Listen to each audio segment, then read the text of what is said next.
یادوں کا روشن چراغ۔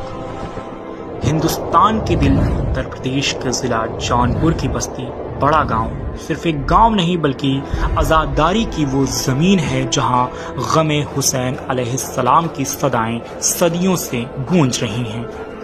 یہاں نکلنے والا قدیمی جلوس اماری نہ صرف جونپور بلکہ پورے عالم ازاں میں ایک مبارک اور روشن پہچان رکھتا ہے۔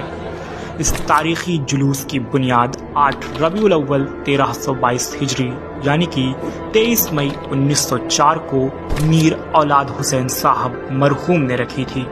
یہ صرف ایک جلوس نہیں بلکہ وفا، غم اور عقیدت کی تحریک ہے جو ہر سال نماز صبح کے بعد پنجہ شریف سے نکلتی ہے اور مغرب تک بخوبی اپنی منزل تک پہنچتی ہے۔ روضہ رسول پر پہنچ کر اس جلوس کو بڑھایا جاتا ہے۔ اس دور کی بات ہی کچھ اور تھی۔ میر اولاد حسین صاحب خود لالٹین اٹھا کر چلتے اور میر محمد مسلم صاحب جلوس کو نقابت کی پرزور صدائیں بلند کرتے۔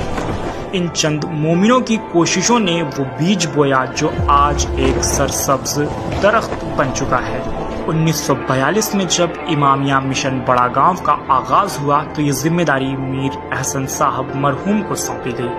پھر جب وہ ہجرت کر گئے تو میر عمران رضوی آسی کو صدر اور مولانا علی ہاشم آبدی کو نائب صدر بنایا گیا۔ میر عمران صاحب کا لکھا ہوا جگر کو چیر دینے والا نوحہ آج بھی اختتامی مرحلے پر دلوں کو غمگین کر دیتا ہے۔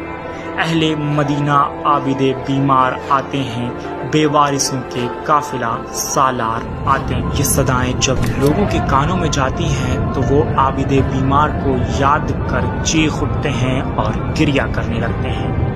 1952 میں جب عباس حسینی صاحب نے سرپرستی سنبھالی تو جلوس کو نئی بلندیوں اور عقیدت کے نئے رنگ ملے۔ انہوں نے نہ صرف آزاداری کو پھیلایا بلکہ نام بھی بدلا۔ اب یہ مشن حسینی مشن کے نام سے جانا گیا۔ ان کے بعد سید وسیم حیدر صاحب اور پھر سید ذیشان حیدر صاحب نے اس میراث کو شان سے آگے بڑھایا۔ آج بھی یہ جلوس ان کے ذریعے وفا، صبر اور محبت کا پیغام بن کر نکلتا ہے۔ جب جلوس کی شہرت دور دراز تک پھیلی تو باہر سے آنے والے مومنین کی سہولیت کے لیے میر کاظم حسین صاحب نے ایک رات پہلے مجلس کی بنیاد رکھی۔ بعد میں حکیم مشرف حسین صاحب نے شب بیداری شروع کی جس میں آج بھی حضرت امام حسن عسکری علیہ السلام کا شبیہ تابوت زیارت کے لیے پیش کیا جاتا ہے۔ بڑا گاؤں کا جلوس اماری صرف ایک جلوس نہیں بلکہ کربلا کی روح کا منظر ہے۔ یہ وہ چراغ محبت ہے جو ہر سال روشن ہوتا ہے اور انشاءاللہ قیامت تک یہ روشن رہے۔